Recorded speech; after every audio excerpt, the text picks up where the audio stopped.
running wild.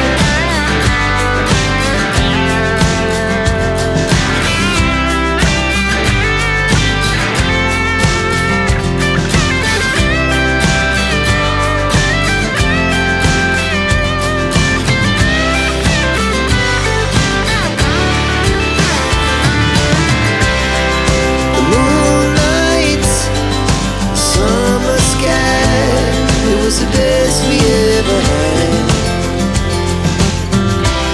And we'll stay on forever. We'll never have regrets.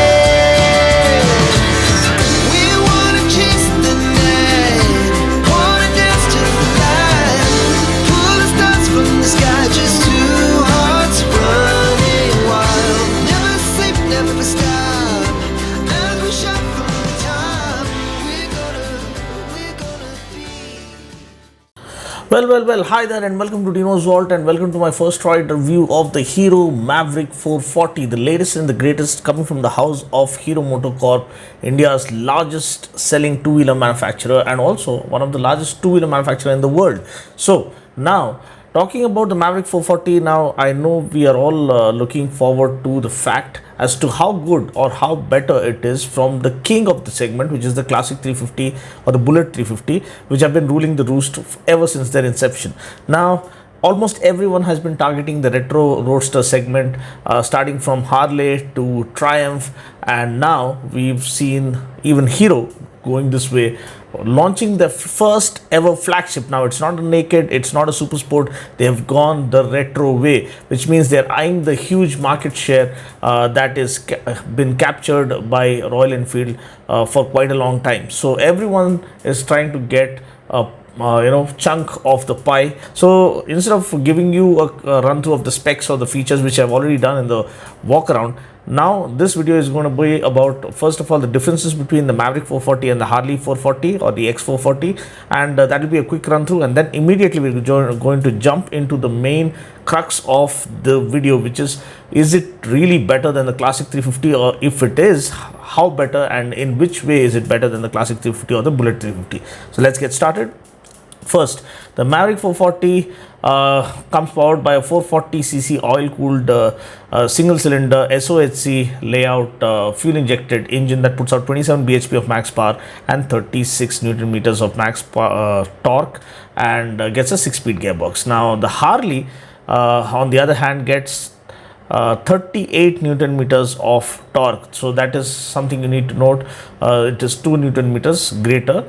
And is it apparent? Because there's a little bit of weight difference between the both, so that can make up for the loss of torque. But the Mavrick, let me tell you, it is a wheelie machine. I mean, just pops wheelie at will.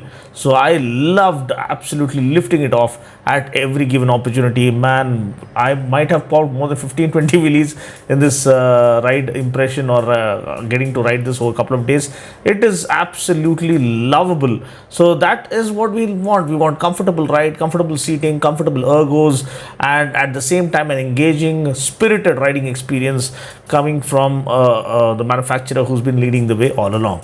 Now, LED lights, yeah, both the bikes, Harley and the Mavrick, get LED lights all around. The LED blinkers look really special on the Mavrick with the Hero branding, and round turn blinkers go well with the retro design. Next is the suspension. 43mm telescopic forks for the Mavrick, whereas the Harley gets USD forks. The pricing is of the Harley is far more higher than what Hero have managed to price the Mavrick at, which is kind of a selling point to begin with, because pricing is the key to the success here in India. So long as you don't price it well, no matter how you pack your machine with all sorts of features and goodies and bells and whistles, if it isn't priced well, people are just gonna ignore it. So the pricing played the key, and I believe Hero have nailed the pricing at 1.99 lakhs for the base variant, which is the spoke wheels variant, which actually gets tube tires. Now the tires are the same. You get a radial rear tire and the zapper front tire, but they come with a tube inside, because in order to accommodate the spoke wheels. So some people might actually look at the spoke wheel variant, because that will complete the retro look. People who don't bother about punchers and all, so they might look for that spoke wheel variant. So there is it all boils down to how people look at different genres and how they enjoy the different genres. If you want a proper retro machine, I think the spoke wheel variant will actually appeal to some of them. Then comes the mid variant, which is the very cleverly placed and positioned and priced variant, because it is 10,000 rupees lesser. 2,14,000 is the ex-showroom price, 10,000 lesser than the classic 350. So that makes it a great value proposition for the kind of equipment it has on offer. So 43 open cartridge forks, telescopic forks for plush ride quality, and 320 disc up front and 240 at the back. So 320 disc again offers better stopping power and far more confidence inspiring braking performance. And then of course the length dimensions wise, in terms of Harley, this one is 68 lesser, so it is easier to flick around, maneuver around in city traffic. Wheelbase again is 30 shorter than the X440, so this is far more corner friendly and more flickable and more easily maneuverable through the chock-a-block city traffic, or even if you're cornering hard, this can easily tackle corners better than the long sweeping corners which is made for the X440 from Harley. Now seat height wise, the X440 gets a seat height of 805 which is not too tall. At the same time, the Mavrick gets a seat height of 2 lesser, 803 so that again makes it more friendly, user friendly for shorter and average height riders. The Harley gets 18-inch front wheel, whereas the Mavrick gets 17-inch wheels at both ends, which again aid in better flickability, better handling characteristics, and better maneuverability overall. Then Harley gets MRF Zapper hike tires, whereas this one, the Mavrick, gets a radial rear tire and a 150 section rear tire as opposed to the 140 section rear tire on the Harley. So this again adds on to better road grip, better planted feel, especially when you're pushing the bike to its limits. Tank capacity is the same for both at 13.5 liters. So that's kind of give and take, and with the fact that Harley is 190.5 kgs, which is 3 kgs heavier than the Hero, which weighs in at 187 wet. So the weight advantage clearly goes with the Hero. So that is going to offer better mileage overall. And even the performance, both offer good torquey performance and good torque band. Good torque wave throughout the rev band, peppier and punchier performance, but the Mavrick somehow feels far more convincing and far more easy to handle than the Harley X440. Now, the major question: how better is the Mavrick better than the Classic 350, or is a better value proposition than the Classic 350? So the price of the Classic 350 is 2.24 lakhs, and the top end model of the Hero Mavrick 440 is also priced at 2.24 lakhs, just to compete head on with its top rival, which is the Classic 350 from Royal Enfield. So Hero is throwing the party open for the first lot of bookings by offering accessories worth 10,000 rupees for those who book it in the first lot. So that again adds on to a value proposition when compared to the skyrocketing prices of Royal Enfield accessories. I don't know what makes them price them so high. So being an Indian manufacturer, so this one is another add-on advantage that you get with the Mavrick 440, because you're already getting accessories worth 10,000 rupees as free with every booking, at least for the first lot of bookings. Now both are long stroke engines. The RE gets a 349cc single, whereas the Mavrick gets a 440cc single. Now people always say there is no replacement for displacement, and that is immediately apparent once you swing your leg over the Mavrick 440 and open the throttle, and then the bike comes alive, making you feel that it is comprehensively better than the Classic 350 in every aspect. Now the power itself, the paper specs also denote the same or underscore the same, because the power for the Classic 350 is 20 bhp and the torque is 27 newton meters, whereas the power for the Mavrick is 27 bhp and 36 newton meters of torque. Now the RE gets a 5-speed gearbox, whereas the Mavrick gets a 6-speed gearbox. The gearbox is far more smoother to operate when compared to the Classic 350, which kind of gets a little clunky with usage. Also, the Maverick gets a slipper clutch, which the RE does not. So RE doesn't stop as well as it runs. It does run smoothly with the J series engine, which is a gem of an engine. You can't take it away from Royal Enfield. You have to highlight and appreciate that they have really come out blazing with the J series engine, which is a statement in terms of refinement. But when you want it to stop, when you want to put the reins on it or put the brakes on it, then the RE doesn't stop as well as the Maverick, because the Maverick facilitates faster downshifts without running the risk of the rear wheel locking or hopping because of the slipper clutch on board. And also the 320 rotor up front offers good initial bite and feedback right from the word go. Just the tap of the lever, and once the brake pads have bedded in, it offers very good stopping power.